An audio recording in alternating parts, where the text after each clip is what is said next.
네, 반갑습니다. 오늘 8월 25일에 중요한 남북 간의 합의가 있었는데요. 그 합의로 인해서 이제 차후에 한반도의 정세가 어떻게 펼쳐지게 될지, 지금 이미 남북 적십자 접촉이 지금 진행이 되고 있죠. 뭔가 하나의 새로운 경향, 트렌드가 나타나는 것 같지 않습니까? 무박 4일, 그죠? 남북 고위급 접촉은 무박 4일이었는데 이번에 적십자 접촉 무박 2일. 잠을 안 자는 분위기, 새로운 경향이 나타나고 있어요. 이게 어떻게 이제 이러한 형식이 펼쳐지는 것인가? 그리고 새누리당, 그리고 이제 북한 정부, 이들은 과연 남북 관계를 진정으로 개선하고자 하는 것인가? 아니면은 뭐 어떻게 할 수 없는 힘에 의해 가지고 끌려오는 것인가? 뭐 그런 부분에 대해서 오늘 전반적으로 한번 말씀을 나눠보겠습니다. 그래서 제가 강연의 제목을 좀 아주 자극적으로 남북 정상회담 가능한가? 그죠? 예. 어떻게 가능하다고 보시나요? 아직까지. 예. 근데 저는 이 강연을 좀 들어보시고 난 뒤에는 그래도 뭔가 이 가능성이 그죠? 조금이라도 더 있지 않을까라는 부분에 사실 여러분들이 로또 하실 것보다는 이게 더 훨씬 가능성이 있지 않겠습니까? 그런 면에서 강연을 한번 들어주시면 감사하겠습니다. 먼저 올해 신년사를 우리가 다시 한번 볼 필요가 있다고 봅니다. 박근혜 대통령도 그렇고 김정은 국방위원회 제1위원장도 그렇고 올 초에 1월 1일에 함께 한 건 아니죠. 따로따로 평양과 서울에서 신년사를 발표를 했어요. 근데 이 신년사의 내용에서 두 정상은 모두 다 공이 통일 문제를 전면적으로 좀 제시를 했었습니다.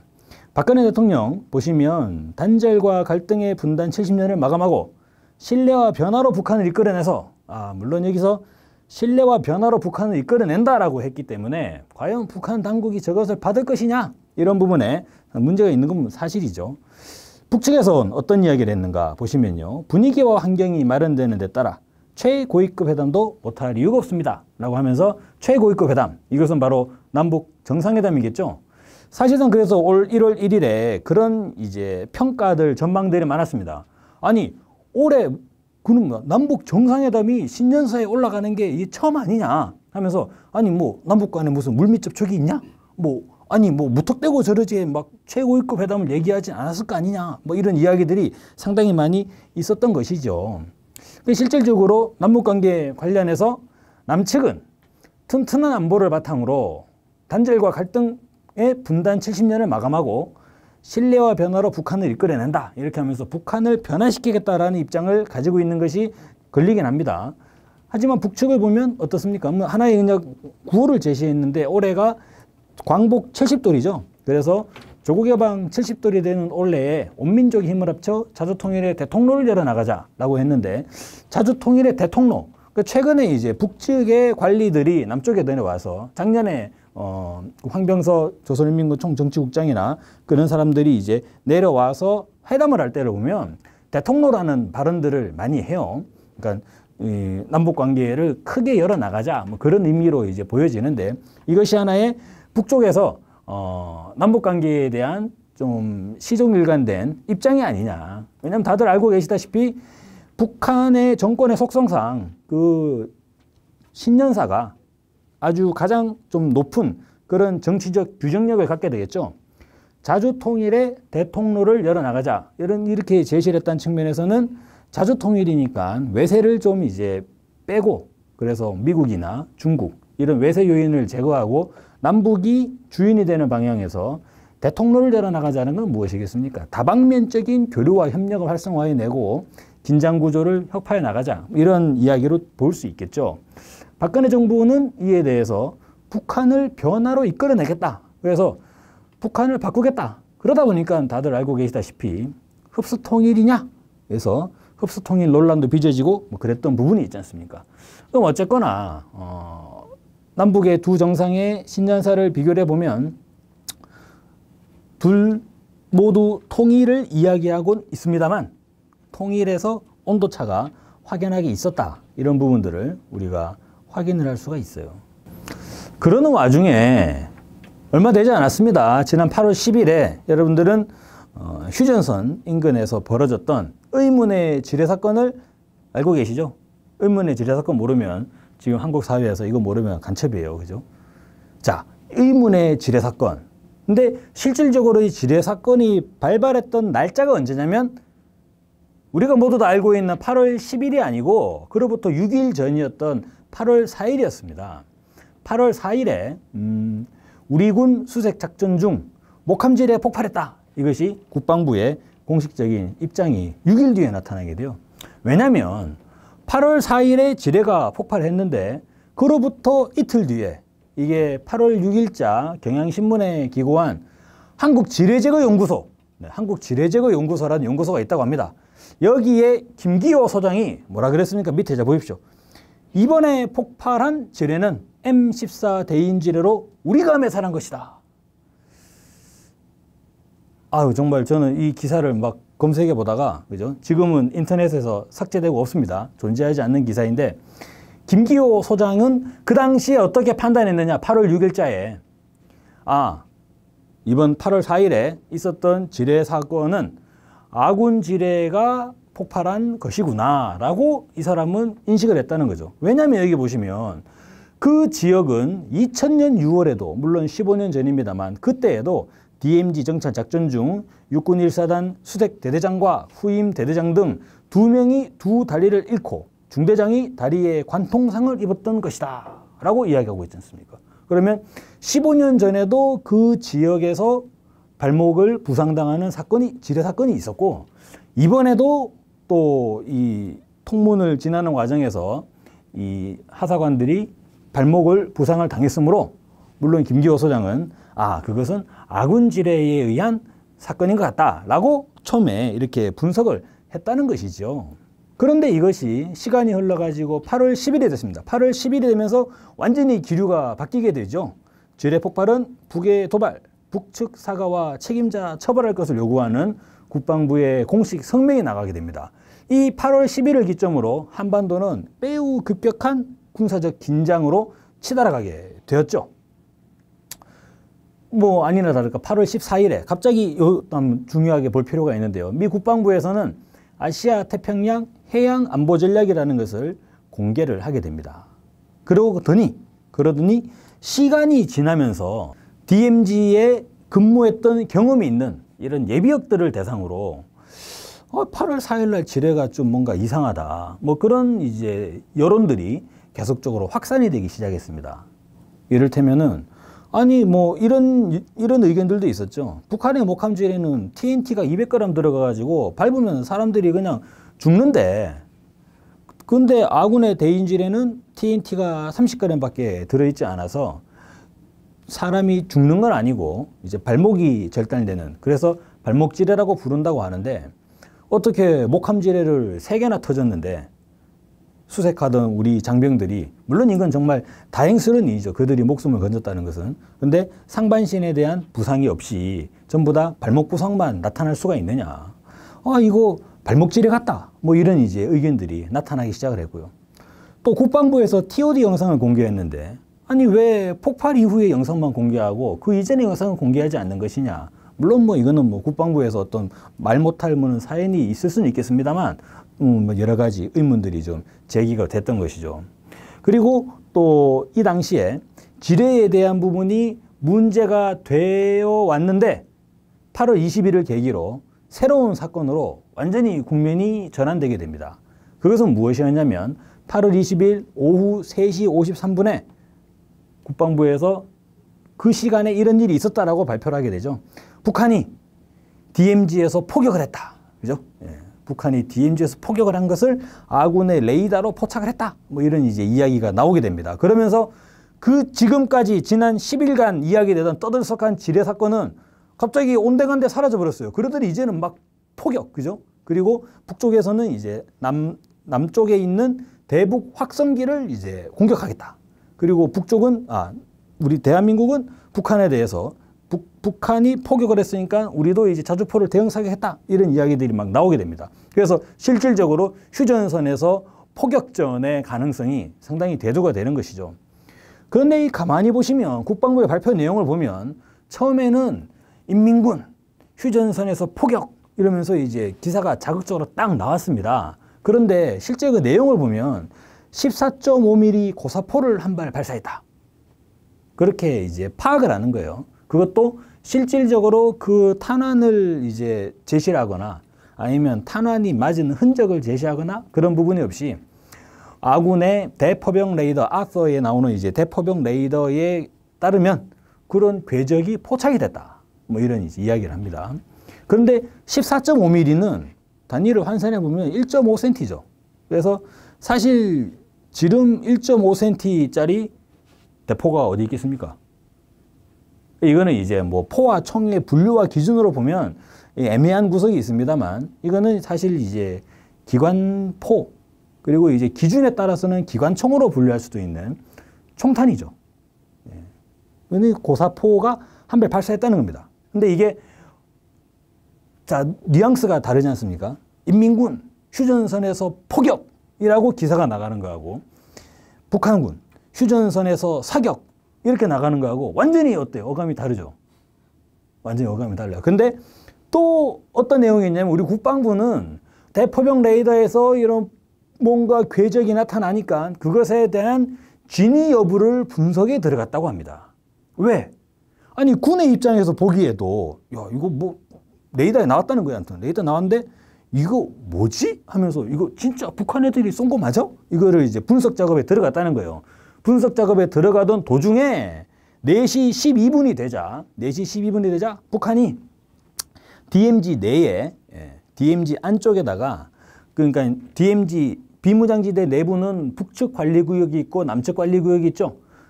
비무장지대 내의 남측 관리구역에다가 76.2mm 직사포를 3발을 발사했다라고 이제 발표를 했는데 그러면 이 76.2mm 직사포를 발사한 증거는 뭐냐라고 했을 때 비무장지대 내에서 이제 GP가 있는데 GP에서 근무하던 아군 병사들이 저기 포연이 일어나는 것 같다라고 이제 보고를 했다는 거예요. 포연. 아, 그래? 그러면 이 레이더에서 나타난 궤적 그리고 포연이 뭔가 소리가 연기가 포착이 됐어? 그럼 이건 북한의 도발 이래가지고 이제 인민군 포격 이렇게 이야기가 되고 아군이 이에 대해서 대응을 했습니다. 그리고 실질적으로 북한은 8월 20일 그날 오후 5시쯤에 우리 군에다가 전통문을 보내게 됩니다. 심리전 방송은 북에 대한 전면 도전으로서 48시간 이내에 남측은 심리전 방송을 중단해라. 중단을 하지 않으면 군사행동을 개시하겠다라고 하는 이제 전통문이 나가게 되죠. 전통문이 나가고 4분 뒤에 어떻게 되냐면 우리 군이 155mm 자주포 29발을 북측 지역에다가 포격을 하게 됩니다. 물론 이거는 이제 비무장지대 내에 북측 관리국이지만 비무장지대 내겠죠. 그리고 북한군이 있는 데다 쐈을까요? 북한군이 없는 데다 쐈을까요? 물론 이거는 확인해 봐야겠습니다만 이후의 상황을 전체적인 상황을 보면 이제 북한군이 없는 데다가 쏘지 않았을까라는 좀 이제 예상을 한번 해볼 수 있겠죠. 그러면서 어떻게 되냐면 전군의 최고 수준 경계 태세인 진돗개 하나를 발령을 하면서 거의 전방부대는 전시 태세로 이제 진입해 들어가는 그런 상황이 됩니다. 그럼 몇 가지의 내용을 정리를 해보면 8월 4일에 지뢰 사건이 터졌습니다. 우리 아군 병사 2명의 하사관이 발목을 부상당하는 아주 안타까운 사고가 일어났어요. 이에 대해서 뭐 사건 초기에는 아까 지뢰제거 연구소 소장님의 발언이 그러니까 아군의 뭐 지뢰에 의한 것 같다라고 이 입장이 나오다가 중간에 8월 이후로서 완전히 기류가 변화되더니 8월 10일 월요일 아침을 계기로 북한의 소행이다. 북한의 목함지뢰다. 라고 하면서 전면적인 이제 국방부의 입장 발표가 이제 시작이 되게 되죠. 그러다가 그로부터 10일 뒤에는 북한이 포격을 했다. 라고 하면서 레이더에 그렇게 찍혔다. 14.5mm 고사포인데 실제로는 이제 1.5cm짜리 그 지름이 1.5cm예요. 길이가 1.5cm가 아니라 1.5cm짜리 총알이 날아갔다. 그리고 뭔가 연기가 GP의 장병들이 보고를 했는데 연기가 나오는 것 같아. 그래가지고 북한이 직사포를 쏜 것 같아. 야, 이건 북한의 포격이다. 이래가지고 여기서 대응 포격을 했는데 구체적으로 언제 했느냐? 북한이 전통문을 보냈어요. 북한이 전통문을 보내고 5분 뒤에 쐈다는 거죠. 예, 5분 뒤. 그럼 이것은 무엇으로 봐야 되냐? 실제로는 두 가지 사인으로 익힐 수 있는 것이죠. 북한은 포격 자체가 우리는 한 적이 없다. 이런 입장을 내고 있는데 그러면 생각해 보십시오. 대한민국 국민들은 전부 다 이 아군의 포격을 어떻게 생각하고 계십니까? 북한군이 포격을 먼저 했으니까 우리 국군이 포격을 한 거 아니냐. 우린 이렇게 다 알고 있죠. 그런데 북한 사람들은 어떻게 알고 있을까요? 북한 사람들은 자신들이 포격을 한 적이 없다고 하지 않습니까? 그러니까 북한 사람들은 아마 이렇게 알고 있을 것 같아요. 우리가 남측에 전통문을 보냈는데 5분 뒤에 대포를 30발을 쏘더라.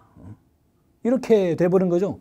오후 5시에 북측에서 전통문을 보냈는데 5시 4분에 DMZ 부축 지역에다가 이제 포격을 했으니까.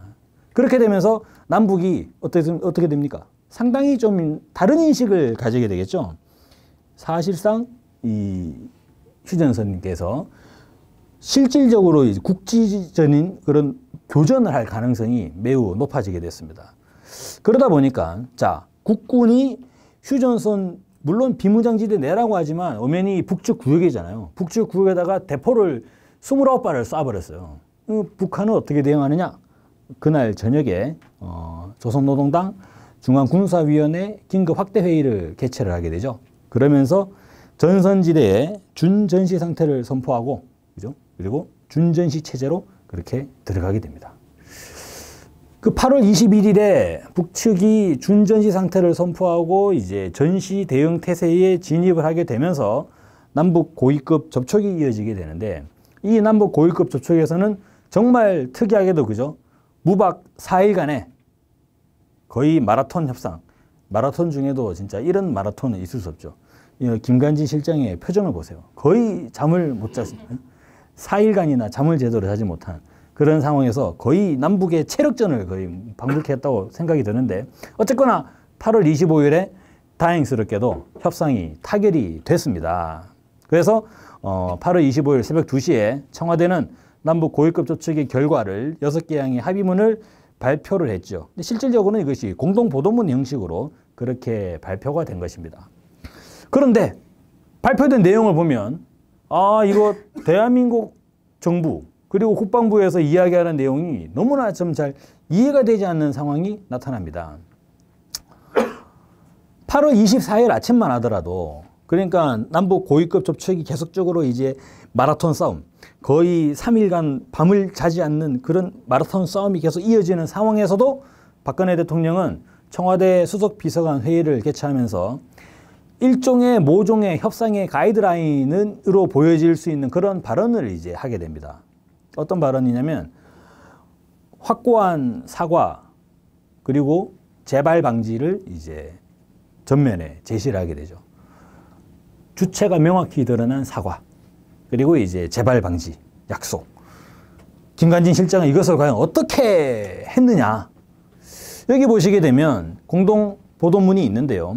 공동 보도문의 2항을 보면 다들 그렇게 알고 계시죠. 야, 북한이 이번에 처음으로 사과를 했다. 그죠? 근데 2항을 제가 읽어보겠습니다. 북측은 최근 군사분계선 비무장지대 남측 지역에서 발생한 지뢰 폭발로 남측 군인들이 부상을 당한 것에 대하여 유감을 표명하였다. 이게 어쨌거나 이게 사과라는 거예요. 왜? 여러분 어떻게 보이시나요?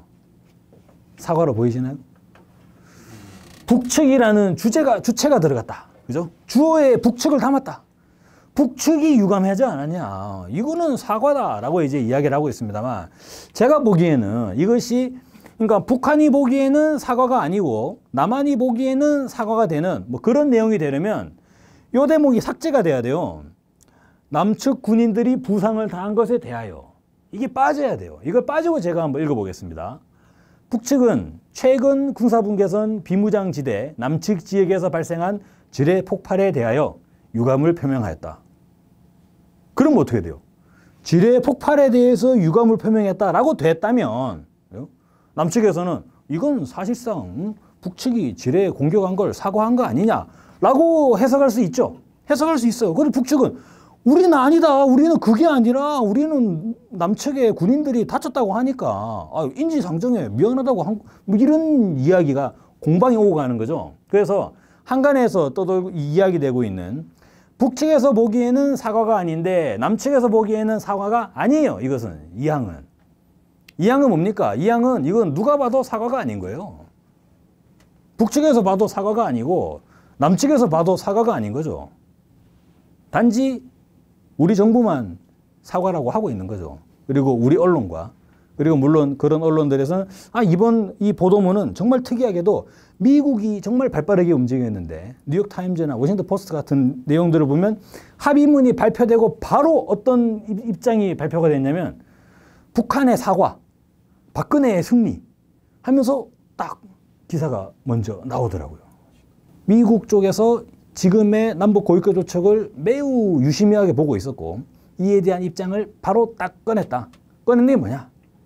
공동보도문은 박근혜가 이긴 거다라고 입장을 딱 꺼냈지 않습니까? 그러면 실제로 이 내용을 보면 박근혜 정부가 이겼다. 뭐 물론 이제 뭐 이런 보도문의 내용을 누가 이겼느냐 이거 이야기하는 건 좀 그러긴 합니다만 근데 실제로 이걸 딱 보면 보수 진영 내에서는 상당히 여러 가지 반론들이 지금 일어나고 있는 상황이거든요. 이를테면 뭐 지만원 시스템 클럽의 지만원 대표는 거의 제가 지금 여기서 잘못 내뱉었다가는 제가 다음 주에 이 자리에 설 수 없는 이런 발언들도 많이 했어요. 박근혜, 김관진은 소위 빨갱임이 드러났다. 뭐 이런 식의 이야기를 이제 했습니다. 이 항을 보면 누가 보더라도 이것은 정말 남측의 이제 애국 보수들이 보면 그야말로 이제 뒷목 잡고 쓰러질 만한 그럴 내용이 아니야. 전혀 사과가 아닌 것 같은데 사과라고 한다는 거죠. 그런데 이 공동보도문의 내용은 그보다 또 충격적인 부분이 더 있습니다. 뭐가 있냐면 1항을 보세요. 1항. 1항이 뭡니까? 1항을 제가 읽어보겠습니다. 남과 북은 남북관계를 개선하기 위한 당국 회담을 서울 또는 평양에서 빠른 시일 내에 개최하며 앞으로 여러 분야의 대화와 협상을 진행해 나가기로 하였다. 이게 1항이에요. 이번에 남북의 대표는 왜 만났습니까? 판문점에서. 만난 이유가 뭡니까?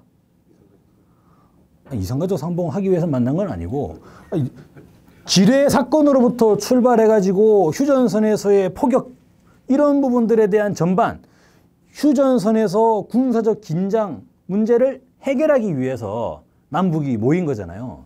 군사적 문제를 해결하기 위해서 모인 거잖아요. 이번에. 그래가지고 무박 4일간 협상을 한 거 아닙니까? 근데 군사적 문제를 해결하기 위해서 모여가지고 공동 보도문을 발표를 했는데 보도문의 첫 번째 내용은 군사적 문제가 아니에요. 뭡니까? 여러 분야의 대화와 협상을 진행해 나가기로 하였다. 아무리 그래도 뭔가 이 서로 간에 오해가 있든지 간에 서로 간에 어떤 이제 안 좋은 감정이 있든지 간에 만나가지고 회담을 해서 결과를 내려면 앞으로 잘 지내기로 했다. 라는 말을 하려면 그 앞에 뭐가 돼야 됩니까? 지금까지 있었던 군사적 사건에 대한 입장이 먼저 표명이 돼야 되잖아요. 그래서 실질적으로는 이 1항이 아랫부분에 맨 마지막에 배치되는 게 오히려 어때요? 한국 정부의 논리대로 한다면 1항은 뒤로 와야 되는 거예요. 그렇게 한번 읽어보겠습니다. 제가 보면 2번 이렇게 되는 거죠. 다음과 같이 합의하였다. 1. 북측은 최근 군사분계선 비무장지대 남측 지역에서 발생한 지뢰 폭발에 유감을 표명하였다. 이게 1. 2가 되면 이제 남측은 확성기 방송을 중단하기로 했다. 왜? 북측이 사과를 했으니까 남측은 중단하는 거고 그러면 북측은 준전이 상태를 해제하는 거고 그러면 이제 안 싸우기로 해서 이제 안 싸우는 거니까 앞으로 잘 지내보자 하는 차원에서 이산가족 상봉도 하고 다양한 분야의 민간 교류를 활성화하면서 동시에 뭐합니까? 남북관계를 개선하기 위한 당국회담을 서울과 평양에서 진행해 나가는 게 맞잖아요. 순서가. 그러지 않습니까? 이번에 남북의 2+2 회담이라고 합니다만 그중에 뭐 가장 이제 나이가 좀 젊은 사람이 홍영표 통일부 장관이에요. 그분은 남북관계 관련해 가지고 여러 가지 뭐 문서나 이런 작업들을 많이 하신 분이지 않겠습니까? 근데 처음에 여러분 한번 생각해 보세요. 그 사람이 처음에 그럼 공동보도문 해가지고 공동보도문의 초안을 누가 됐든지 간에 초안을 만들었지 않겠습니까? 그 초안을 만들었을 때 어떻게 만들었을까요? 일단 남북 관계가 풀려야 되니까 남북 당국자 회담을 맨 위로 올려버리자 이래가지고 남측 정부에서 이렇게 했을까? 저는 잘 모르겠어요. 왜냐하면 박근혜 대통령이 청와대 수석 비서관 회의에서 뭐라 그랬습니까? 이번 회담은 남북 관계를 발전시켜야 된다라는 얘기를 한 게 아니에요. 그죠?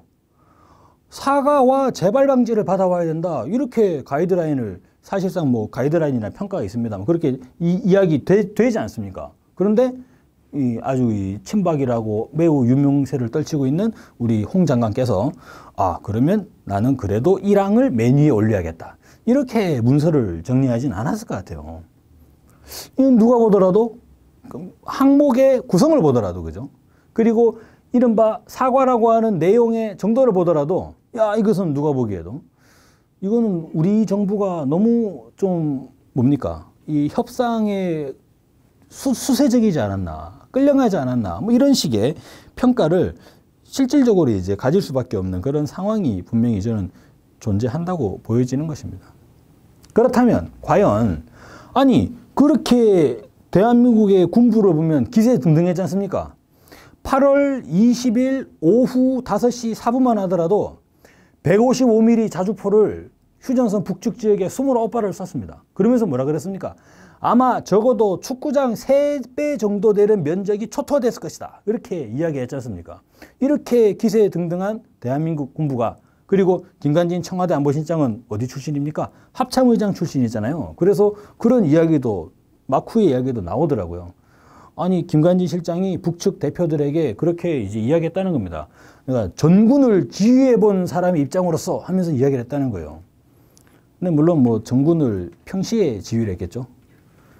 전시가 되면 전군은 이제 한미연합사 주한미군 사령관이 지휘를 하게 되니까. 그런데 어쨌거나 남측의 이 기세가 그죠? 막 지뢰 사건도 북한의 도발 포격전이 레이더에서 떴는데 이거는 북한의 포격 이래가지고 막 14.5mm 그러니까 어찌 보면 고사총인데 총이 한 발 쐈는데 거기에 내가 155mm 자주포를 29발을 쏴버리고 아주 기세등등하게 딱 들어갔는데 이상하게 4일 뒤에 나타난 공동보도문은 그와는 너무나 온도차가 커다란 이런 합의문이 나타났다는 것입니다. 도대체 무슨 일이 있었길래 그렇게 되었는가 하는 부분에서 저는 이게 그렇다면 대한민국 정부 내에서 벌어지는 일이겠나. 그죠? 우리 뭐 청와대나 그리고 이제 여러 가지 정부 부처들이 전부 다 박근혜 대통령을 중심으로 딱 이렇게 짜여져 있지 않습니까, 현재. 그러면 청와대의 김관진 국가안보실장이나 홍영표 통일부 장관 같은 분들이 대통령의 말을 거역하면서 본인들의 이제 이런 개별적 판단으로 문서를 이렇게 합의를 했나. 그렇게 보기에도 어렵죠. 왜냐하면 김관진 실장은 예전부터 어떻습니까? 아주 이 야전형 이 사령관으로 이름이 높았던 사람이고 홍영표 통일부 장관도 사실상 이 박근혜 정부에 아주 이제 코드가 잘 맞기 때문에 이례적으로 이제 장관직에 발탁됐다. 뭐 이런 이제 평가도 있는데 그러다 보니까 이것은 우리 정부 내에서 나타난 반발 기류라고는 볼 수가 없는 거예요. 우리 정부 내부에서는 당연히 박근혜 대통령의 청와대 수석 비서관 회의에서의 입장, 확고한 사과와 재발 방지 이것에 딱 꽂혀 있었겠죠. 그렇다면 우리 정부를 벗어나는 어떠한 세력에서의 정보 내지는 거기에서 들어오는 어떠한 의견들이 있지 않았겠냐. 그게 뭡니까? 우리는 이번 군사적 이 긴장이 어디에서 발생하는지를 알아야 되죠. 비무장지대죠. 비무장지대는 누가 관할하죠? 이게 유엔 사령부가 관할하는 거지 않습니까? 다시 말해가지고 유엔 사령부 그리고 실질적으로 주한미군 즉 미국의 판단이 어떠했는가? 지난 8월 21일부터 8월 25일에 이 첨예하던 이 협상의 과정에서 미국이 바라보는 한반도에 대한 평가, 인식은 어떠했는가? 이런 부분을 실질적으로 살펴볼 필요가 있다 생각이 듭니다. 그런 과정에서 가장 많이 언론에 회자됐던 부분들이 북한의 특수부대입니다. 실질적으로 8월 21일에 준전이 상태를 선포하게 되면서 북한의 특수부대가 기동을 했는데 이에 대한 이제 뭐 뉴스들을 보게 된다면 공기부양정이 저기 평안북도 철산 사실상 후방이죠. 근데 그 뉴스도 상당히 좀 우리가 보기에는 너무 좀 과대 포장하는 듯한 이런 느낌이 있어요. 어떤 내용이었냐면 이 철산에서 서해함대 사령부가 있는 남포로 이제 공기부양정을 전진 배치했는데 일부가 고안포 기지로 갔을 수도 있다라는 내용이거든요. 어쨌거나 공기부양정이 전진 배치됐습니다. 그리고 또 한 가지 어떤 사건이 있었냐면 대북 확성기를 실질적으로 타격하기 위한 군사행동을 하겠다라고 북한이 선언했죠. 그러고 나서 인민군 특수부대들이 대북 확성기 타격에 투입되는 그러한 양상이 있었다. 이거는 이제 조선일보가 이렇게 이야기했던 것이죠. 그리고 또 한 가지는 이제 잠수함인데, 북한의 전체 잠수함 전력의 70%라고 하면서 뭐 실질적인 대수가 몇 대가 되는지는 모르겠습니다. 왜? 사라졌기 때문에. 50여 척의 잠수함이 한미 정보망의 감시망에서 사라졌다. 이제 이런 이제 이야기들이 있죠. 이런 부분들이 사실상 미국으로 하여금 정말 화들짝 놀라게 만드는, CNN의 보도 내용을 본다면 미군 사령관들이 화들짝 놀라는 그러한 이제 내용을 빚지 않았나 하는 부분이죠. 그런데 우리가 일반적으로 그냥 특수부대만 생각하면 뭐 특수부대, 그래 북한은 특수부대 많지, 특공대 막 이런 이제 생각들 하게 되는데, 그럼 실질적으로 북한은 그들의 특수부대가 어떠한 이제 전술적 역할을 하겠는가 하는 부분에서 저는 우리가 지난 2013년에 이미 이건 동아일보가 보도한 부분입니다. 조선인민군 핵배낭, 그죠? 핵배낭 의혹이죠. 사실 이것은 이제 핵배낭이라고 보기에는 보수 쪽의 이 안보 전문가들은 설마 북한이 저렇게 작은 소형 핵무기를 가지고 있겠냐라고 하면서 이 열병식장에, 그러니까 2013년 7월 27일의 열병식이었어요. 이 열병식장에 인민군 특수부대들이 뭔가 방사능 표시가 되어 있는 가방을 메고 이 트럭 앞을 쭉 지나갔는데, 이 방사능 표시가 되어 있는 같은 저 가방이 뭐냐라고 할 때 일종의 이 더티밤, 그죠? 더티밤은 뭐냐면 재래식 폭탄을 방사성 폐기물 있죠. 고준위 방사성 폐기물하고 이제 섞어 놓는 거예요. 그래가지고 이게 터지면 어떻게 됩니까? 이게 터지면 방사능이 줄줄줄 이제 새는, 그죠? 아주 이제 더티밤. 그러니까 보수 쪽에 이제 안보 전문가들이 보기에는 북한이 설마 저렇게 작은 핵무기를 만들 수 있나? 그거는 잘 모르겠다라는 입장을 내면서, 하지만 더티밤, 왜냐면은 북한에도 이제 영변 핵발전소가 있고, 그리고 북한은 이 영변 핵발전소의 지하에서 우라늄 농축 과정을 보였고, 그리고 특히나 2013년 3월 31일에 경제건설과 핵무력건설 병진 노선을 이제 주창하고 난 이후에는 그러한 이 우라늄 농축 설비를 계속적으로 늘려나갈 가능성이 있다고 보여지는데, 그러한 어떻습니까? 이 폐기물들, 그리고 이제 고준위 방사성 물질들, 이런 것들은 북한에 많이 있겠죠? 많이 있지 않을까요? 그러면 이거를 그냥 재래식 폭탄하고 섞어요. 그런 거는 할 수 있겠죠? 그죠? 아니 뭐 인공위성도 막 쏘잖아요. 북한 사람들 보면. 핵실험도 막 하잖아요. 핵실험도 막 하는데 방사성 폐기물이 없을까? 저는 당연히 있다고 보고, 그런 부분들을 담아가지고 이 일종의 더티밤, 이거는 이제 누구나 다 그럴 가능성을 우려하는 것이고, 더 나아간다면 이것이 소형 핵폭탄이 될 수 있을까? 이른바 핵배낭이 될 수 있을까? 이런 부분까지도 이제 우려가 촉발되고 있는 상황이라는 것이죠. 그렇다면 인민군 특수부대들이 지난 8월 21일에서 8월 25일까지 치열한 대결 국면에서 적극적인 이제 군사적 기동을 했는데, 그 사람들이 만약에 이거를 메고 투입을 시도했다면 그러면 어떤 상황이 될까요? 사실상 북한의 특수부대들이 침투하는 루트가 공기부양정이나 잠수함 등이 거론되고 있는데, 특히나 이 잠수함 같은 경우에서는 50여 척이 중간에 사라져버렸죠.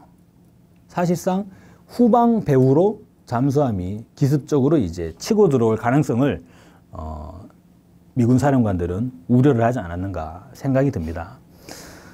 공기부양정은 사실 이 수도권 지역, 다시 말씀드려가지고 서해 5도와 그리고 영종도 인천공항, 그리고 인천항 등 수도권은 가깝지 않습니까? 그래서 공기부양정을 이용해서 조선일보의 기사를 보니까 동시에 4,000명 수준의 북한 인민군 특수부대가 동시에 기습 상륙할 수가 있다. 이런 이야기들을 하고 있습니다. 근데 잠수함으로 나누어서 분승된 특수부대원들이 휴전선에서 교전이 벌어졌어요. 만약에. 그러니까 이를테면 이제 대북 확성기를 북한이 포격을 해서 당연히 아군은 대응 포격을 하겠죠. 그러면 이제 일종의 상당한 규모의 국지전이 발발을 하는 거겠죠. 그러면 북한 특수부대가 이제 공기부양장을 타고 만약에 내려온다고 시도를 한다고 해봅시다. 근데 그런 과정에 북한은 무엇을 믿고 이런 이제 준전이 상태 카드를 꺼냈을까라고 할 때 이 잠수함에 탑승하고 있는 특수부대들이 우리 대한민국의 후방으로 기습적으로 들어와 보면 어떻게 될까요? 그들이 만약에 동해안에 있는 원자력 발전소를 탈취해버렸다. 정말 상상하기 끔찍한 그런 악몽이 이제 펼쳐지게 되겠죠. 사실 뭐 우리 군의 화력도 막강하지 않습니까? 그럼 뭐 이제 특수부대를 제압하는 거는 큰 문제는 아니라고 보는데 물론 이제 피해는 양상되겠죠. 근데 그 자리가 원자력 발전소라 그러면 문제는 심각해지는 거잖아요. 그 대포를 쏘겠습니까? 뭘 쏘겠습니까? 자칫하다가는 제2의 후쿠시마 사태가 터져버리는데 그러면 이제 이를테면 북쪽에서 어떻게 되겠습니까? 정치적談판을 요구해버리면 꼼짝없이 애매해지는 거죠. 그래서 미군 사령관들도 틈새를 인정했다는 겁니다. 이번 CNN 기사를 보면 우리의 작전에 틈새를 인정하게 됐다. 이런 표현들이 나오더라고요. 상당히 좀 그런 부분들에 우려감 했던 것이 아닌가. 근데 이것이 그 특수부대원들이 핵배낭을 메고 들어가게 되면 그죠? 단순한 이거는 원자력 발전소에서 끝나는 문제가 아니죠. 핵배낭을 메고 예를 들면 부산항으로 들어간다 해보십시오. 인천항으로는 공기부여장을 타고 들어오고 부산항으로는 핵배낭을 메고 들어온다. 핵배낭을 메고 들어오게 되면 이건 무슨 뭐 부산항에 한두 부두를 점거해가지고 어디 뭐 컨테이너 몇 개를 부시는 텐찌랑 같은 그런 폭발사고 그런 정도가 아니죠. 핵배낭이지 않습니까? 부산광역시에 핵배낭이 터지면 어떻게 되겠어요?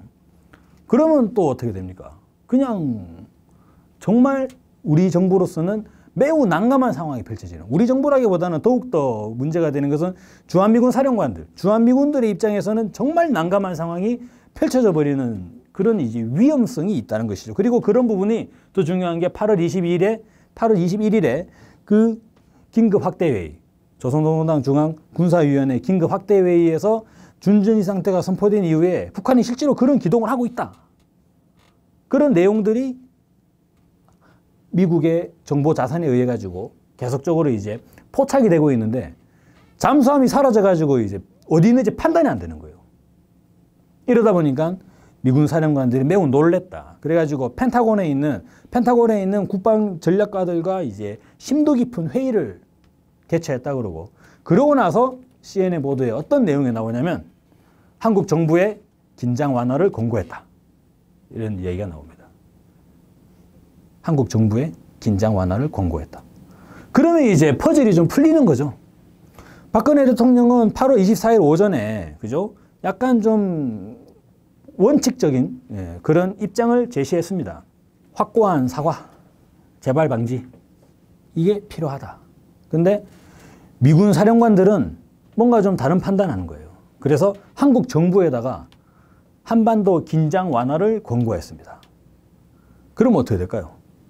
김관진 실장은 이제 잠을 못 자는 거죠. 무박 4일간 잠을 못 자는 거죠. 합의문은 어떻게 될까요? 합의문은. 그러다 보니 어떻게 됐습니까? 누가 보더라도 사과가 아닌 합의문 2항을 사과다라고 이제 우겨야 되는 상황이 되고, 누가 보더라도 순서가 이해되지 않는 그죠? 공동보도문. 그래서 다들 이렇게 얘기합니다. 2, 3, 4항은 군사적 측면의 내용이고 1, 5, 6항은 차후에 이제 정치, 사회, 교류에 대한 거다. 근데 실제는 그게 아니거든요. 1항은 정치에 대한 거고 2, 3, 4항은 군사에 대한 거고 5, 6항은 사회, 문화, 교류에 대한 거거든요. 그게 더 맞죠. 그죠? 근데 왜 이것을 1, 5, 6을 묶어가지고 이야기를 하느냐. 이상하지 않습니까? 실질적으로 이번 남북 공동 보도문을 보면 1항에서 정치적 문제가 이제 선언이 되고 2, 3, 4항이 군사적 문제가 선언이 되고 5, 6항이 사회 문화적 문제가 선언이 되는 뭐 이러한 차후에 하나의 남북 관계의 좀 규정적인 가이드라인, 규정적인 어떤 이제 선언이다. 이렇게 우리가 생각할 수 있지 않나 하는 부분이죠. 그런데 과연 저 특수부대가 그러니까 잠수함이 얼마 사라졌다. 그것만 가지고 과연 미군 사령관들이 놀래가지고 그죠? 한국 정부의 긴장 완화를 권고했을까? 저는 뭐 그렇게 생각하지는 않습니다. 사실 미국이라고 하는 나라가 이른바 또 천조국으로 불리고 국방비를 뭐 요즘은 그러지 않습니다. 미국도 이제 상당히 경제가 쪼들리는 나라이기 때문에. 근데 어쨌거나 이제 미국의 이 규모가 있기 때문에 사실 북한의 이 당시의 전술 기동을 보면 특수부대뿐 아니라 여러 가지 그죠? 내용들이 포착이 됩니다. 잠수함 아까 말씀드렸는데 이 중요한 부분은 지난 5월 8일에 북한이 잠수함 발사 탄도미사일 실험을 이제 성공했다고 발표를 했다는 것이죠. 남측에서는 이것을 가지고 이제 사출 시험이라고 하는데 실질적으로 이후에 이거 연합뉴스에서 동영상이 그대로 공개가 됐어요. 뭔가 이제 발사체가 수면 위로 퉁 하고 솟구치더니 갑자기 화염이 솟구치면서 쫙 하고 이제 올라가는 이런 이제 영상이 공개가 됐는데 사실상 이것은 발사 실험으로 봐야 되는 거 아니냐. 왜냐면은 이미 2014년 11월, 그러니까 1년 전에, 거의 1년 전에 북한은 잠수함 발사 탄도미사일을 개발하고 있다라는 보도들이 있었습니다. 그리고 이미 2014년 말에 북한이 수중 발사 사출에 성공했다는 보도가 이어지고 있어요. 그러다 보니까 사실상 이번에 발사한 것은 단순한 사출 시험이 아니라 발사 시험 아니냐. 그러다 보니까 물론 이제 한미 군 당국의 근본적인 입장은 북한이 SLBM을 실전 배치하는 데는 앞으로 4년에서 5년 가량이 소요된다라는 입장이지만요. 실질적으로는 군사적 측면에서 본다면 실제 그것을 이미 배치하고 있을 가능성에 대해서 대비를 해야 된다는 것이죠. 근데 만약에 이번에 사라진 50여 척의 북한 잠수함 중에 단 한 척이라도 만약 그는 SLBM이 있었다면 어떻게 되느냐? 미군이 뭐 홍보하고 있는 미사일 방어 체제 이것은 거의 완전히 뒤통수로 얻어맞게 되는 그런 결과를 빚게 된다는 것이죠. 그러다 보니까 미국이 화들짝 놀랄 수밖에 없지 않았나. 그러니까 실질적으로 북한은 사실 미국이 북한과의 대응에서 가장 신경을 쓰고 염두에 두는 게 뭐겠습니까? 미사일이거든요. 북한은 우리나라 국방 백서에 의하면 약 1000여 발의 탄도미사일을 보유하고 있다고 합니다. 이게 탄도미사일만 1000여 발이에요. 탄도미사일은 이제 매우 빠른 속도로 이 포물선으로 바로 이제 공격하는 탄도미사일이죠. 나머지 뭐 순항미사일이나 그리고 이제 뭐 지대공 미사일 이런 부분들을 제외하고 탄도미사일만 이제 1000여 대를 보유하고 있다고 하는데 이번에 북한이 실질적으로 미사일을 기동을 했었습니다. 근데 북한 미사일이 기동을 하는 과정에서 노동미사일을 기동을 했었거든요. 근데 이 노동미사일은 사실상 뭐 사정거리가 1000km 가량으로 이제 언급이 돼서 대한민국의 사정거리를 벗어나는 겁니다. 대한민국의 사정거리를 벗어나는 미사일을 왜 준비를 시켰을까? 북한은 준전이 상태를 선포하면서 이것은 뭐냐면 바로 태평양 사령부 나아가서 주일미군까지를 북한은 사정거리에 둔 것이 아니냐. 그럼 이것은 미국은 가만히 뒤에 이제 빠져 있고 남과 북의 군사적 충돌만으로 끝나지 않는 성격이라는 것이 북한의 미사일 기동을 보면 알 수 있죠. 북한은 여차하면 우리는 미국으로도 쏜다라고 하면서 이제 미사일을 조준해 놨다는 것입니다. 그러다 보니까 미군 사령관들의 입장에서 야, 긴장 완화 가야 된다 이거. 이거 안 된다 이거. 그런 결론을 내릴 수밖에 없지 않았나 이렇게 보여지는 것이죠. 결국에 미국은 긴장 완화 종용했고요. 그리고 이어서 어떤 보도가 나타났냐면 미국은 한반도 전쟁 계획을 재검토하는 데 들어갔다. 이런 이야기가 나타납니다. 즉 뭡니까? 이번 중요한 부분은 이번에 지뢰 사건이 어떤 환경 속에서 펼쳐졌느냐는 것입니다. 이것은 을지 프리덤 가디언 훈련, 그죠? 한미연합 군사훈련인 을지 프리덤 가디언 훈련의 기간이 겹쳐 있어요. 그런데 통상 이 을지 훈련, UFG 훈련 기간엔 대체로 한미연합군이 뭘 하는지 아십니까? 주로 이제 전쟁 시뮬레이션을 주로 UFG 훈련 기간에 하거든요.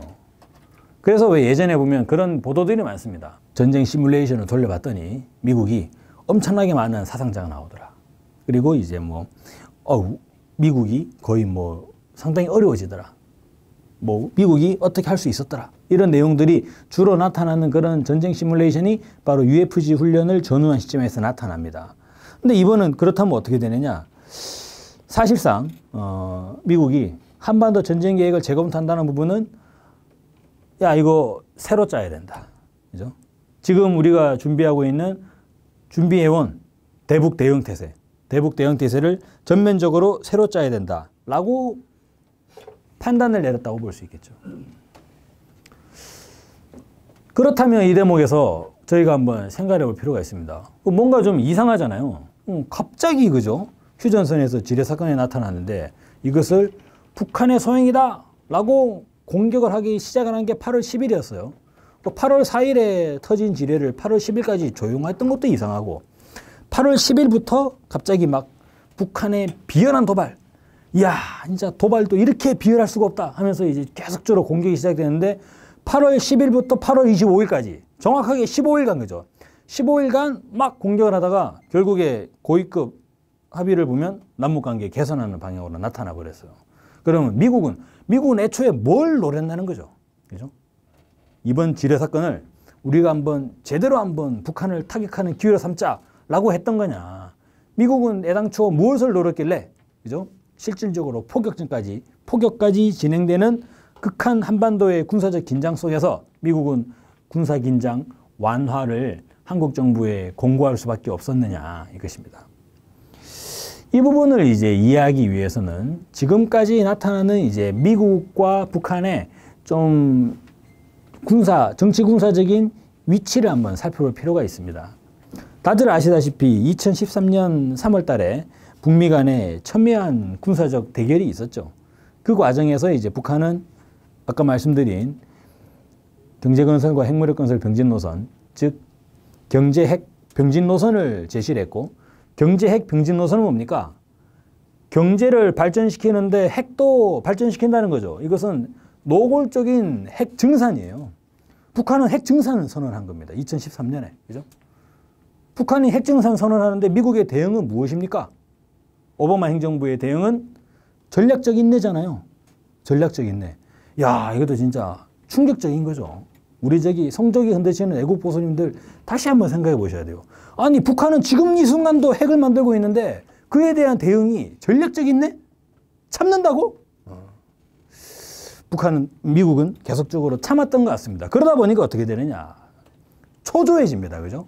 북한 핵은 갈수록 늘어나는데 미국은 전략적 인내만 하고 있다 보니까 미국의 군인들, 이 사람이 지금 스캐프로티 주한미군 사령관인데 이 사령관들의 입장은 매우 초조해지는 거죠. 우리는 언제까지 참아야 되냐. 우리도 뭔가 해야 되지 않느냐. 이런 여론들이 불러일어날 수밖에 없습니다. 그러다 보니 실질적으로 스캐프로티 주한미군 사령관이 이것이 이미 작년 말에 제시했던 부분인데 북한이 핵탄두를 소형화해서 핵무기에 탑재하고 이를 잠재적으로 발사할 수 있는 기술을 가진 것으로 보고 있다. 이를 가능성을 열어두고 있다. 그죠? 이것은 기존의 이 미국이 가지고 있던 북한의 핵 능력에 대한 평가와 완전히 달라지는 그런 내용이었죠. 그러다 보니까 미국은 상당히 급해집니다. 그래서 뭘 합니까? 사드 배치를 적극적으로 이제 이야기하고 있습니다. 물론 이제 사드 배치가 중장기적으로는 저게 과연 북한을 대상으로 한 거냐, 중장기적으로 중국을 견제하기 위해서 하는 거 아니냐라는 이제 의견들이 많이 있죠. 근데 이제 어떻게 일단 미국이 이 사드 배치를 진행하는 것이 북한 때문이다라고 이야기하는 부분이 있고, 그리고 저는 두 가지가 배치되지 않는다고 생각이 되는 거예요. 당면에서는 북한 미사일을 이제 대항하기 위한 거고, 중장기적으로는 중국을 견제하고 중국을 군사적으로 감시하기 위한 두 가지 측면이 있겠죠. 그리고 이제는 한미동맹에 플러스해서 일본까지.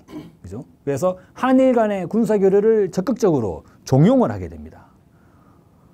이런 문제들이 나타나면서 동시에 무엇을 합니까? 북한에 대한 전방위적인 공세를 펼치게 되죠. 전 이것을 일종의 좀 소프트 제재, 그러니까 하드 파워의 제재는 어렵습니다. 왜? 지금 미국은 하드 파워 면에서는 뭐라고 있습니까? 전략적 인내를 하고 있잖아요. 하드 파워는 전략적 인내를 하고 있는데 그렇다고 해서 모든 면에서 참고 있을 수는 없죠. 그래서 무엇을 합니까? 삐라를 살포하고 북한 인권 문제를 제기하고 그리고 북한의 사이버 테러 가능성, 북한의 사이버 해커가 지금 뭐 몇천 명이 있다더라. 이런 이야기들을 제시하면서 이런 전체적인 이제 북한에 대한 이 뭡니까?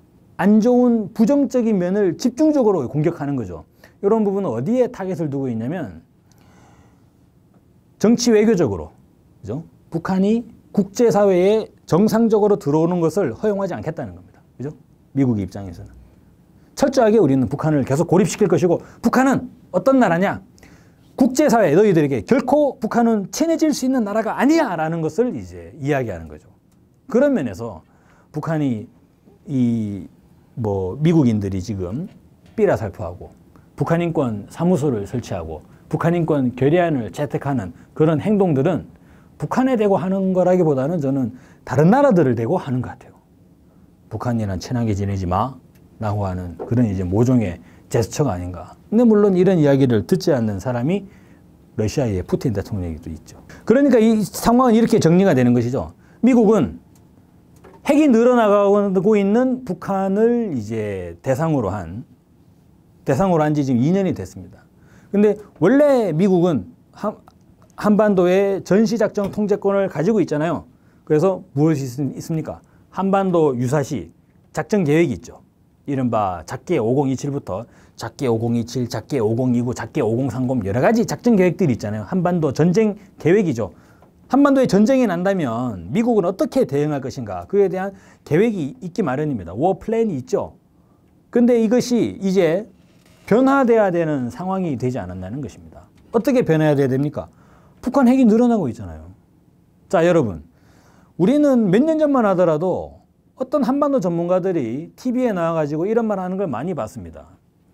북한이 현재 추출한 플루토늄은 총 40kg인데 그중에 뭐 2차례 핵실험에서 몇 킬로그램을 사용했고 그래서 현재 북한은 뭐 히로시마 원자탄 수준의 원자탄을 몇 개를 만들 수 있고 이런 식의 북한의 핵물질을 계산을 했죠. 그런 계산에 많이 좀 익숙하셨잖아요. 그죠? 그런데 어느 순간부터 아무도 북한의 핵물질을 계산하지 않아요. 지금 북한에 플루토늄 몇 킬로그램이 있습니까? 우라늄 몇 킬로그램이 있습니까? 모르죠? 몰라요. 왜? 북한이 계속 만드니까. 아니, 계속 만들 거니까. 계속 만든다고 했고, 계속 만들 것 같으니까, 그죠? 이제는 그 누구도 북한의 핵물질이 얼마나 되는지를 얘기할 수 없는 상황이 돼버렸다는 거예요. 완전히 전환된 상태. 그러니까 기존에 주한미군이 가지고 있던 대북 전쟁 계획은 핵이 없는 북한을 대상으로 하고 있었는데 이제 북한은 핵을 늘리고 있잖아요. 상황이 변했다는 거죠. 이렇게 변화된 상황에서 변화된 상황에 맞는 새로운 전쟁 계획을 미국이 이것을 확보했어야 되는 거 아니냐, 현재. 그런 상황이 예상이 되죠. 이미 간간히 흘러나오는 부분들이 있습니다. 그래서 방향은 무엇입니까? 북한이 핵무기를 사용하기 전에, 그죠? 사용하기 전에 먼저 제거하는 작전. 그러면서 이것을 이제 이름을 아주, 저는 이제 이 이름은 완전히 북한 정부를 자극하기 위한 목적으로 만든 것 같아요. 참수작전. 예, 이래가지고 거의 뭐 시리아의 IS 대원들이 이제 할 수 있는 그런 이름인데 갑자기 또 우리 국방부에서 또 참수작전을 또 이야기를 했는데 사실 이런 부분들은 무엇을 이야기하냐면 지난 시절, 지난 20세기, 지난 시기에 미국의 대북 전쟁 계획에서 있지 않았던 북한 핵을 어떻게 대응할 거냐, 이에 대한 해답을 미국은 계속적으로 추구해 왔고 그것에 대한 하나의 일환으로서, 그죠? 이번에 뭐 이미 이름도 나오고 있지 않습니까? 전쟁 계획 5015라고, 작전 계획 5015죠. 이런 이름도 나오고 있는데 핵을 가진 북에 대해서 새로운 작전 계획으로 하나를 이제 시뮬레이션을 가동해 볼 필요가 있지 않았나. 언제?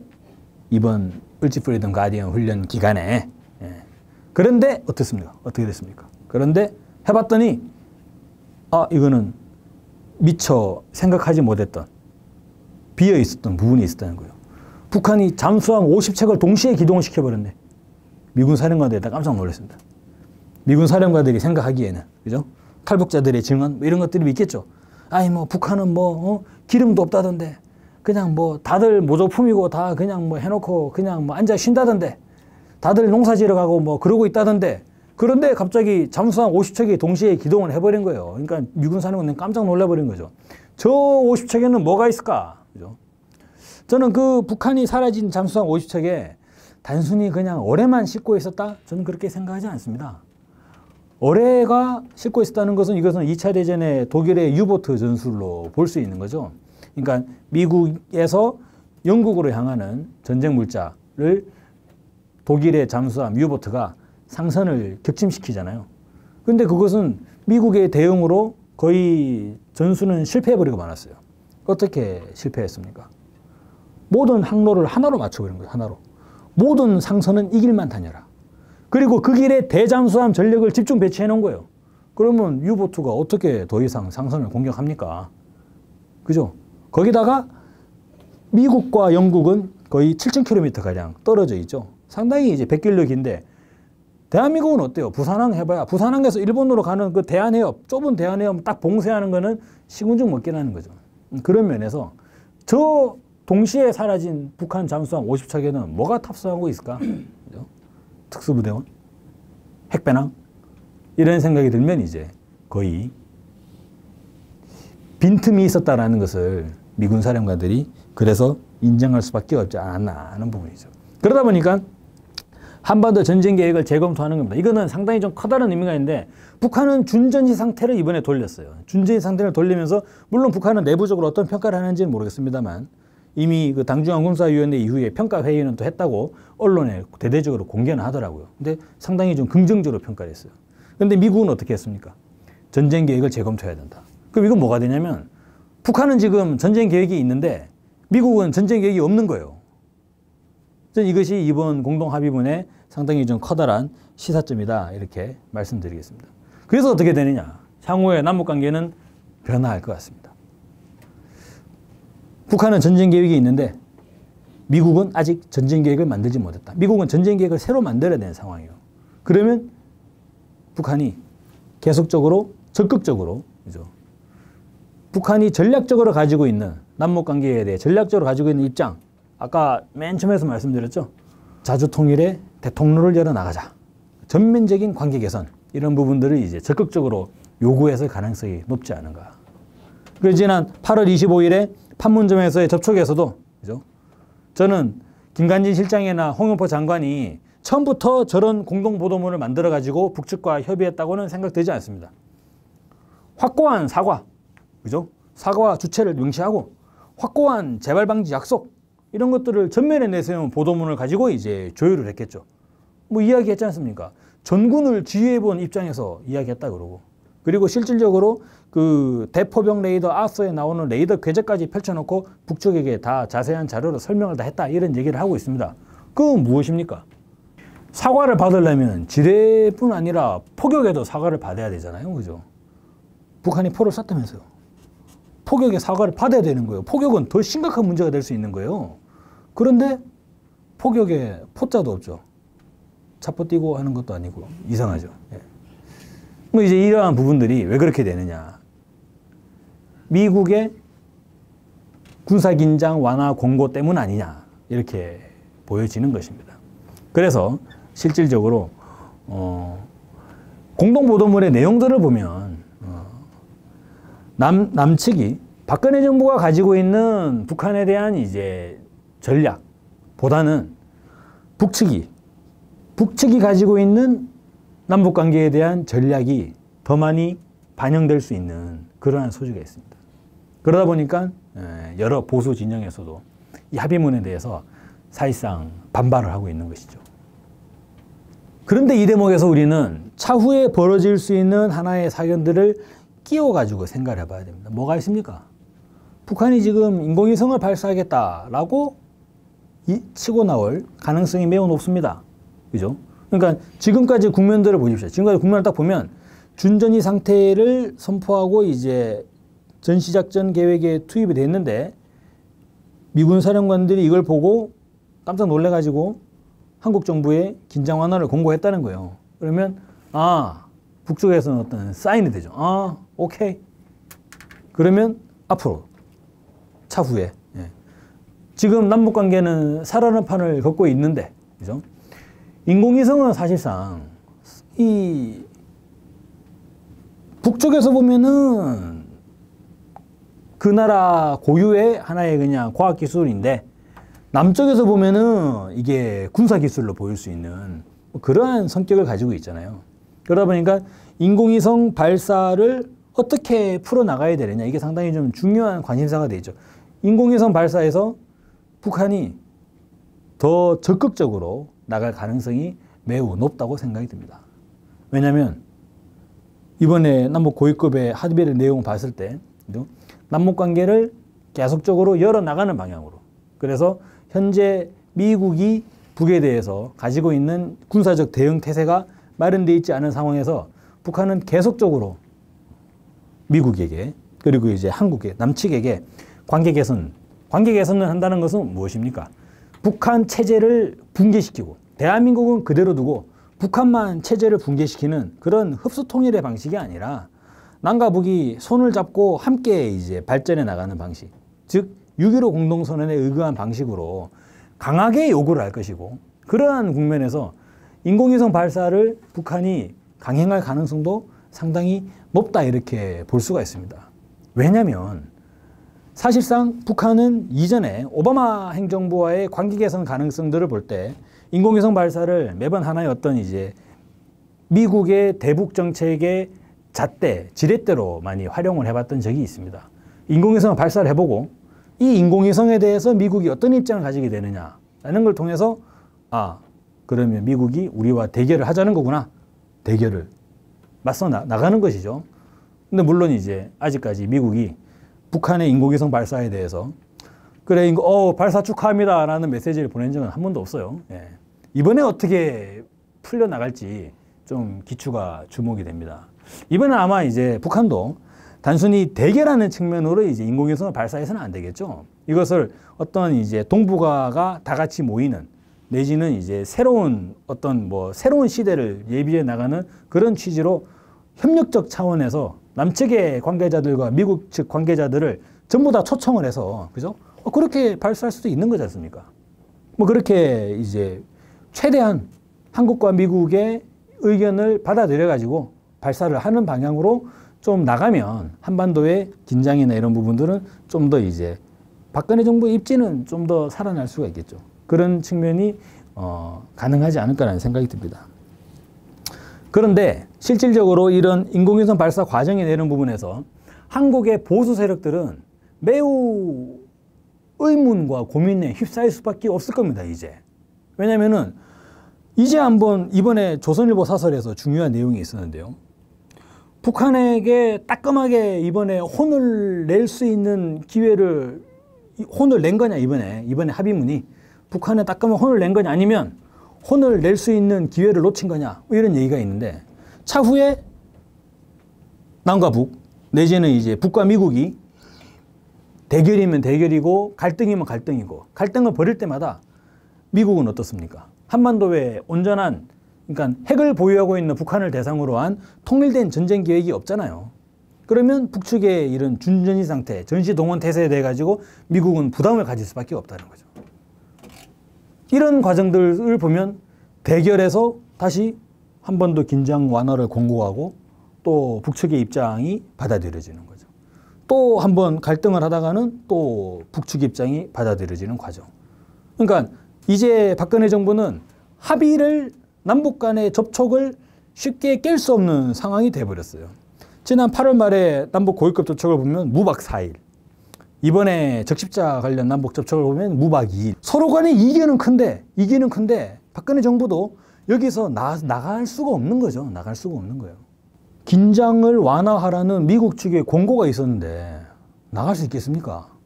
한미동맹이 생명이지 않습니까? 그러다 보니까 이것을 바라보는 보수 세력들은 뒷목 잡고 쓰러지게 된다. 이렇게 되는 것이죠. 그러면 뭐가 되느냐? 대체 우리 대한민국은 어떻게 되는 거냐? 동북아시아의 동북아 체제에 대한 근본 문제가 제기될 수밖에 없는 겁니다. 우리에게 미국은 무엇이냐? 그죠? 이미 박근혜 정부도 그에 대한 일종의, 이번에 중국의 열병식에 참석했잖아요. 열병식에 참석한 과정도 미국에서 가지 말라고 했었죠. 그래서 대체적으로 미국에서 가지 마라 그랬는데 설마 갈 수 있겠냐 이렇게 했는데, 물론 미국이 중간에 입장을 바꾸긴 했습니다만, 보수 세력들도, 남쪽의 보수 세력들도 이번에 보험 하나 더 들어놔야 되는 거죠. 예전에는 한미동맹만 제일이고 한미동맹이 최고인 줄 알았는데, 알고 봤더니 북한이 준전 이상 때 기동을 해버리니까 미국이 갑자기 긴장 완화, 이제 그만해, 고마해라, 이런 얘기가 막 나오는 거예요. 이상하잖아요. 정군을 지휘해본 김관진 실장 얼마나 이상하겠습니까? 그죠? 그런 사람들 경우에는 우리도 뭔가 필요하다. 중국 가볼까? 중국? 요즘에 시진핑 주석이 북에 대해서 뭔가 좀 할 것 같은데, 중국 가가지고 중국이 기대고, 그죠? 아마 또 모스크바도 갈 겁니다. 그래가지고 이제 푸틴 대통령 가가지고 푸틴한테도 막 기대고, 그죠? 아베한테 가가지고 이제 아베 총리한테도 기대겠죠. 그러한 양상들 속에서 결과적으로 이것이 뭐가 되느냐? 동북아시아의 근본 문제가 촉발되는 것입니다. 우리에게 미국은 무엇이냐? 그죠? 우리는 왜 갈라져 싸우느냐? 왜? 남과 북은 왜 갈라져야 하느냐? 이런 부분들에 대한 근본 문제가 갈수록 본격적으로 제기되지 않겠나. 이미 보수 세력들은 지만원 대표 보세요, 지금. 박근혜, 김관진은 역시 빨갱이였다. 그죠? 이건 정말 저는 깜짝 놀랐습니다. 왜? 역시라는 부분이 들어가 있다는 거예요. 역시. 역시는 뭡니까? 혹시나 했는데 역시나였다는 거잖아요. 의심했다는 거예요. 의심, 그 전부터. 정말 충격적이지 않습니까? 저희 진보 운동을 하고 있지만 저희들도 대한민국 대통령과 대한민국 청와대 국가안보실장에 대해서 이런 이야기는 생각도 하지 않습니다. 그죠? 근데 정말 깜짝 놀랐다는 거죠. 조선일보를 보십시오. 북한의 못된 버릇 고친 건가? 그럴 절호의 기회를 놓친 건가? 그죠? 근데 앞으로 대결이 지속되면 지속될수록 미국 측에서는 긴장 완화를 공고하게 되면 어떻게 됩니까? 그럴 절호의 기회를 계속 놓칠 거예요, 아마. 보수 세력은 패닉에 빠질 수밖에 없다. 그죠? 그래서 이제 국면은 어떻게 됩니까? 실질적으로 우리가 박근혜 대통령을 볼 때 우리가 이 사진들을 실제로 한번 생각해 볼 필요가 있습니다. 그죠? 이게 언제입니까? 2002년이죠. 2002년. 13년 전입니다. 13년 전에 요즘에 박근혜 대통령의 언행을 보고 과연 박근혜 정부가 진짜 남북관계를 개선할까? 박근혜 정부가 과연 남북관 개선 나올 수 있을까? 그게 과연 가능이나 한 일이야? 라고 이제 생각할 수가 있는데, 실제로 박근혜 대통령은 13년 전에 여러 가지 좀 이제 다양한 행보를 보이시는 분이에요. 워낙에나 또 이제 유체이탈 화법에 매우 능숙하신 분이기 때문에 언제 그랬냐는 듯이 또 새로운 행보를 보일 수도 있는 사람입니다. 물론 이번에 무박 4일간의 남북 고위 접촉에서 기자와의 문답에서 그런 얘기 나왔죠. 남북 정상회담 언급됐습니다. 물론 김관진 실장은 정상회담은 아직 이야기할 단계가 아니다 라고 했는데, 아직 이야기할 단계가 아니라면 앞으로는 이야기할 단계가 된다는 건가요? 이제 다가오는 10월 초를 전후해가지고 이산가족 상봉이 실현이 되고, 그죠? 물론 이 과정에서 이 북한의 인공위성 발사가 어떻게 될지 모르겠습니다만 이것을 슬기롭게 헤쳐나가야겠죠. 슬기롭게 헤쳐나가지 않는다면 저는 보수 세력은 더 큰 패닉에 빠질 수 있다고 봅니다. 이런 과정에서 남북 고위급 조축이 일어나요. 다양한 민간 교류를 해요. 다양한 민간 교류를 하면, 그죠? 맨 앞으로 강연의 첫 페이지로 넘어가가지고 김정은 제1위원장이 밝혔던 조건과 분위기가 형성되는 데 따라, 마련되는 데 따라, 그죠? 조건과 분위기가 마련되잖아요. 남북 고위급 접촉에서 있었던 공동보도문이 이행이 되면, 그러면 최고위급 회담을 못할 이유도 없겠죠. 물론 이제 지금은 김관진 실장 말대로 지금은 남북 정상회담 얘기를 할 단계는 아닙니다만, 차후에 이것이 남북 고위급 회담과 민간 접촉, 이산가족 상봉 이런 부분들이 정상적으로 잘 이행이 된다면 남과 북은 남북 정상회담까지를 염두에 놓고 현재의 관계 개선. 북미 관계도 마찬가지입니다. 북미 관계도. 미국은 사실 이제 어떤 상황이 되냐면 바둑에서 돌 던지는 타이밍을 잘 잡아야 되는 거예요, 지금. 한반도 문제에서 남북 간의 영원한 갈등, 영원한 전쟁은 있을 수 없는 것이겠죠. 언젠가는 미국도 남북의 통일 그리고 한반도의 평화를 받아들여야만 하는데, 이걸 언제 받아들여야 되냐, 이거를. 그죠? 돌 던지는 타이밍을 잘 잡아야 되는 거예요. 한반도 평화는 곧 무엇입니까? 주한미군의 입지가 사라지는 것이죠. 주한미군이 왜 있냐? 그럼 딱 패가 딱 나오는 거잖아요. 아, 니네 중국 견제하려고 있는 거구나. 이렇게 패가 딱 나와버리잖아요. 그렇게 되면 안 되잖아요. 그죠? 그러면 실질적으로 이제 지금의 국면에서 미국도 북과의 관계 개선, 압력 내지는 이제 유혹을 상당히 많이 느끼게 되지 않겠나. 이미 지금 한반도에 통일된 전쟁 계획을 가지고 있지 못한 상황에서 그것이 드러나면서 계속적으로 북한에게 얻어맞는 형식이 보여진다면 이건 차후에 미국의 세계 패권 구도에 매우 안 좋은 영향을 미치는 거거든요. 그래서 이것을 군사적인 면에서 안 되는 부분을 정치 외교적인 면에서 슬기롭게 풀어야 된다. 그래서 미국이 어떻게 영예로운 퇴진을 할 수 있는가. 그런 면에서 한반도 평화체제 관련된 논의도 사실상 가능성이 있다. 이렇게 좀 보여질 수 있겠죠. 이런 면에서 이번에 남북 고위 접촉, 예. 전체적인 근원을 본다면 이제 사실상 미국이 북한이 계속적으로 늘어나고 있는 핵무기, 북한의 사실상의 핵증산을 미국이 막지 못한 데 따른 하나의 결론이 돼버리는 거죠. 미국은 북한의 핵무기를 왜 자꾸 군사적으로만 해결하려고 하는지 모르겠어요. 정치적으로, 외교적으로 얼마든지 해결할 수가 있는데 왜 자꾸 군사적 옵션만 쥐고 있냐. 군사적 옵션도 그냥 쥐는 게 아니에요. 그냥 전략적 인내잖아요. 그냥. 전략적 인내한다고 북한의 핵무기가 사라집니까? 안 사라지잖아요. 이번에 확인되는 거지 않습니까? 그럼 실질적으로 무엇을 해야 되냐? 정치 외교적 해법을 찾아야 된다는 거죠. 그게 뭡니까? 한반도 평화체제. 그죠? 남북 통일이잖아요. 군사적 대결을 없애버리는 거죠.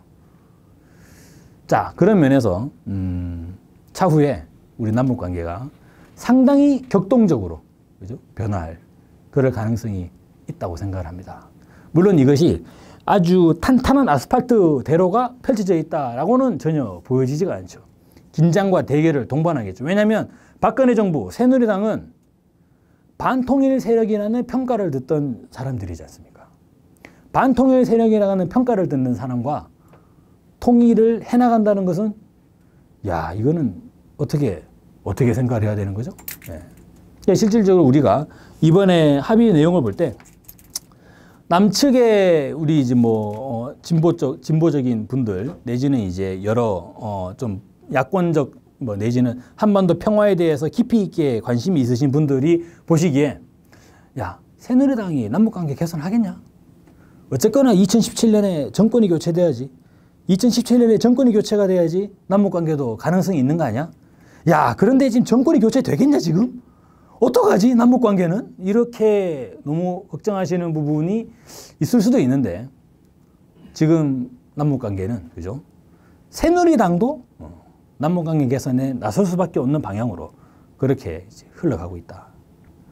물론 긴장과 갈등이 있겠죠. 그리고 이제 그런 면에서 우리 민족 모두 다 그리고 남측의 수많은 민중들이 한반도 평화와 이 남북관계의 대전환, 6.15 선언의 전면적 이행의 그 길로 다 같이 좀 이렇게 나서야 되지 않나 생각을 합니다. 예, 이상으로 강연을 마치겠습니다.